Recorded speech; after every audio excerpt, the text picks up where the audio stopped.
Hi friends, அனைவருக்கும் வணக்கம்.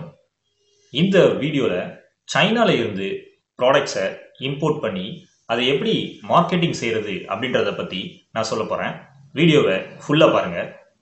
இந்தியாவுக்கும் சைனாவுக்கும் இடையில் அரசியல் பதட்டங்கள், பிரச்சனைகள், சரியான நட்புறவு இல்லைன்னா கூட வணிக ரீதியாக அதிக அளவில் எந்த பாதிப்பும் இல்லை. பெரிய கம்பெனிஸ் மட்டும் பணம் சம்பாதிக்கலை, சின்ன சின்ன இறக்குமதியாளர்கள் மற்றும் ஏற்றுமதியாளர்களும் பணம் சம்பாதிச்சிருக்காங்க. இப்போ சைனால இருந்து எப்படி ப்ராடக்ட்ஸை இம்போர்ட் பண்றது அப்படின்றத நான் ஒரு 6 ஸ்டெப்ஸ் மூலமா சொல்றேன். அதுல ஃபர்ஸ்ட் ஸ்டெப், சைனால சரியான சப்ளையரை நீங்க தேடி கண்டுபிடிக்கணும். எனக்கு தெரிஞ்ச ஒருத்தர் ஆன்லைன்ல ஒரு B2B மூலமா வந்த ஒரு தாய்லாந்து நபர்கிட்ட ஏமாந்துட்டாரு. அந்த தாய்லாந்து நபர் தன்னை ஒரு சப்ளையர்னு சொல்லி போலியான ஒரு வெப்சைட்டை காமிச்சிருக்காரு. அது மட்டும் இல்லாம வாட்ஸ்அப் மூலமா லைவாவும் வீடியோ கால் பண்ணி பேசியிருக்காரு. இதை நம்பி என்னுடைய நண்பர் 50% அட்வான்ஸ் பேமெண்ட் அனுப்பி வச்சாரு. அதுக்கப்புறம் அந்த நபர் சரக்குகளை அனுப்பவே இல்லை. அவருடைய கான்டாக்ட் நம்பரும் டெட் ஆயிட்டு 50% அட்வான்ஸ் பேமெண்ட்டை இழந்துட்டாரு என்னுடைய நண்பர். அதனால ஃபாரின் சப்ளையர்ஸை ஆன்லைன் மூலமா நீங்க ஃபைண்ட் அவுட் பண்றது ரொம்பவே ரிஸ்கியான ஒரு விஷயம். யாரு ஃபேக்கு, யாரு நல்ல பையர்னு கண்டுபிடிக்கவே முடியாது. ஸோ நீங்க உங்க நண்பர்கள், உறவினர்கள் யாராவது சைனால இருந்தாலோ அல்லது நீங்களே நேரடியா ஒரு முறை போய் உங்க பையரோட நிறுவனத்தை நேர்ல பார்க்கறது ரொம்ப ரொம்ப அவசியமானது. குறிப்பா அட்வான்ஸ் பேமெண்ட் பண்ணலாம்னு நினைக்கிற நபர்களுக்கு டைரக்ட் விசிட் டு சைனா ரொம்ப ரொம்ப முக்கியம். இரண்டாவது, ஷிப்பிங். ப்ராடக்ட்ஸை சைனால இருந்து இம்போர்ட் பண்றதுக்கு விமானம் அல்லது கப்பல் மூலமா செய்யலாம். ஏர் ஷிப்மெண்ட்ல ஏர் கார்கோ வழியாகவும் செய்யலாம். அதே மாதிரி டோர் டெலிவரி, கொரியர் சர்வீசஸ் மூலமாகவும் பண்ணலாம். இதுல சீப்பானது கப்பல் மூலமா பொருட்களை இம்போர்ட் செய்யறது தான். மூன்றாவது, packing and labelling. Packing and labelling கரெக்டாக பண்ணியிருக்கணும். இந்தியாவுக்குள்ள இம்போர்ட் பண்ணுறதுக்கு சரியான பேக்கிங், லேபிளிங் அண்ட் டாக்குமெண்ட்ஸ் இல்லைன்னா கஸ்டம்ஸில் ஹோல்டு பண்ணி வச்சிருவாங்க. சரக்கு கிடைக்காம கூட போயிடும். எக்ஸாம்பிளுக்கு, ஃபுட் ப்ராடக்ட்ஸ் சைனால இருந்து இம்போர்ட் பண்ணீங்கன்னா FSSAI ரூல்ஸ் படி தான் ப்ராடக்ட் பேக்கிங், லேபிளிங் இருக்கணும். அதே மாதிரி எலக்ட்ரானிக் ப்ராடக்ட்ஸ் இம்போர்ட் பண்ணீங்கன்னா BIS சர்டிஃபிகேட் தேவைப்படும். அதனால நீங்க ஒரு ப்ராடக்டை சைனால இருந்து இம்போர்ட் பண்றதுக்கு முன்னாடி உங்களுக்கு கஸ்டம்ஸ் கிளியரன்ஸ் செய்ய போற ஷிப்பிங் ஏஜென்ட்டை எப்படி ப்ராடக்ட் பேக்கிங், லேபிளிங் இருக்கணும்னு நீங்க தெரிஞ்சுக்கிடணும்.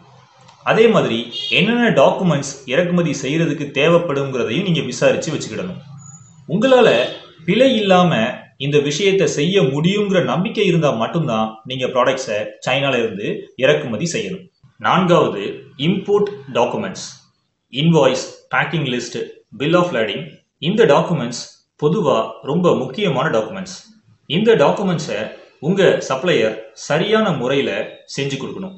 ஆல்ரெடி இந்தியாவுக்கு பல முறை ப்ராடக்ட்ஸை சப்ளை பண்ணின ஒரு அனுபவசாலியான சப்ளையரை தான் நீங்க உங்க சப்ளையரா தேர்ந்தெடுக்கணும்.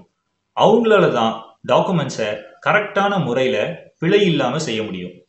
டாக்குமெண்ட்ஸ்ல ஏதாவது மிஸ்டேக்ஸ் இருந்தாலும் கஸ்டம்ஸ்ல ப்ராடக்ட்ஸை ஹோல்ட் பண்ணி வச்சிருவாங்க. பொருள் கிடைக்கிறதுக்கு உங்களுக்கு தாமதமும் ஆகலாம், கூடுதல் செலவுகளும் ஆயிடலாம். ஐந்தாவது, கஸ்டம்ஸ் கிளியரன்ஸ்.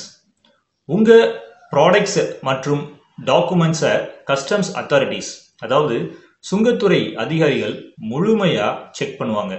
அவங்களுடைய முழு சோதனைக்கு அப்புறம் தான் ப்ராடக்ட்ஸை உங்களுக்கு ரிலீஸ் பண்ணுவாங்க. இந்த கஸ்டம்ஸ் கிளியரன்ஸ் வேலைகளை உங்களுடைய C&F ஏஜென்ட் செஞ்சு தருவாரு. நீங்க உங்க C&F ஏஜென்ட்டோட தொடர்புல இருந்தா மட்டும் போதும். உங்கள்கிட்ட IEC கோடு, GST நம்பர் இருக்கணும். இது தவிர உங்க சரக்குகளுக்கு insurance certificate, certificate of origin போன்ற டாக்குமெண்ட்ஸும் இருக்கணும். உணவுப் பொருட்கள், மருந்து பொருட்களுக்கும் பாதுகாப்பு சான்றிதழ்கள் தேவைப்படும். ஆறாவது, டெலிவரிக்கு அரேஞ்ச் பண்றது. ஒன்ஸ் கஸ்டம்ஸ்ல இருந்து உங்க ப்ராடக்ட்ஸை கிளியர் பண்ண உடனே நீங்க உங்க சரக்குகளை உங்க குடோனு உங்க கடைக்கோ அல்லது இந்தியால நீங்க யாருக்கு சேல்ஸ் பண்றதுக்காக இறக்குமதி செஞ்சீங்களோ அவங்கள்ட்ட நேரடியாவோ சரக்குகளை டெலிவரி செய்யலாம். இந்த 6 ஸ்டெப்ஸ் மூலமா நீங்க சைனால இருந்து இந்தியாவுக்கு குட்ஸை இம்போர்ட் பண்ணலாம். அடுத்தது ஒரு முக்கியமான விஷயம், இம்போர்ட் ரூல்ஸ். ஒவ்வொரு ப்ராடக்ட் கேட்டகரிக்கும் ஒவ்வொரு இறக்குமதி விதிமுறைகள் இருக்குது. இந்த விதிமுறைகள் உங்களுக்கு தெரிஞ்சிருக்கணும். அப்படி உங்களுக்கு கிளியரா தெரியல அப்படின்னா நீங்க உங்களுடைய C&F ஏஜென்ட்டையாவது கேட்டு தெரிஞ்சுக்கிடணும். இப்போ என்ன ப்ராடக்ட்ஸ்க்கு இந்தியால நல்ல டிமாண்ட் இருக்குதுன்னு நான் சொல்றேன். Products like electronics, machines, organic chemicals, toys and medical எக்யூப்மெண்ட்ஸுக்கு இந்தியால நல்ல டிமாண்ட் இருக்குது. நீங்க இறக்குமதி செய்ய போற ப்ராடக்ட்ஸை இந்தியால இருக்கிற B2Bல எதுலையாவது லிஸ்ட் பண்ணுங்க. தேவைப்பட்டா உங்களுக்குன்னு ஒரு வெப்சைட் வச்சுக்கோங்க. அதுக்கப்புறம் சோஷியல் மீடியாஸ் எல்லாத்தையும் பயன்படுத்திக்கோங்க. உங்க ப்ராடக்ட்ஸை பத்தி நீங்க சரியான கஸ்டமர்ஸுக்கு தெரிவிக்கணும். இந்தியாவில் நடக்கிற ட்ரேட் ஷோஸ் ஆர் ட்ரேட் ஃபேர்ஸ்ல உங்க ப்ராடக்ட்ஸை எக்ஸிபிட் பண்ணலாம். இதன் மூலமா உங்களை உங்க கஸ்டமர்ஸ் தொடர்பு கொள்றதுக்கான வாய்ப்புகள் இருக்குது. குவாலிட்டி அண்ட் பிரைஸ் நல்லா இருந்தா உங்களுக்கு ஆர்டர்ஸ் கிடைக்கும்.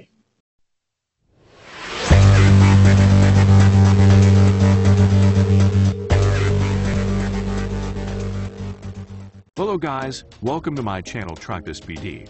Don't forget to subscribe my channel for more updates. Today I'm gonna show you top 5 Guangzhou, China wholesale markets with details. Number 1, Baima Clothing Wholesale Market. At present, it is the largest high-grade clothing wholesale market in Guangzhou. As for clothing wholesale, the 1st, 4th and 5th floors provide women's clothing with fashionable style and good quality. Number 2, Sanyuanli Leather Product Wholesale Market. This market is mainly engaged in wholesaling various products, especially bags, watches, sunglasses, and many more. The market provides all grades of leather products from domestic and foreign brands. You couldn't get a large discount until you buy a lot of goods. Number 3, China Watches Markets in Guangzhou. Buying copy watches from Guangzhou has been one of the common things for visitors to China. The watch market near Guangzhou railway station is rife with tons of fake watches and clocks. Along Jian and Lu, there are about 7 large markets dealing with watches, clocks, and accessories. Number 4, Wanda Vast Foreign Trade Shoes Plaza. Wanda Vast Foreign Trade Shoes Plaza is the largest shoes wholesale market in South China. This market offers all kinds of shoes, like sports shoes, hiking shoes, ankle boots, leather shoes, and children's. Number 5, Nanfang Building International Electronic and Digital City. An electronic and digital products wholesale market for both domestic and global market. Phone, digital camera, phone parts, SIM card, repair service available. Thank you for watching my video.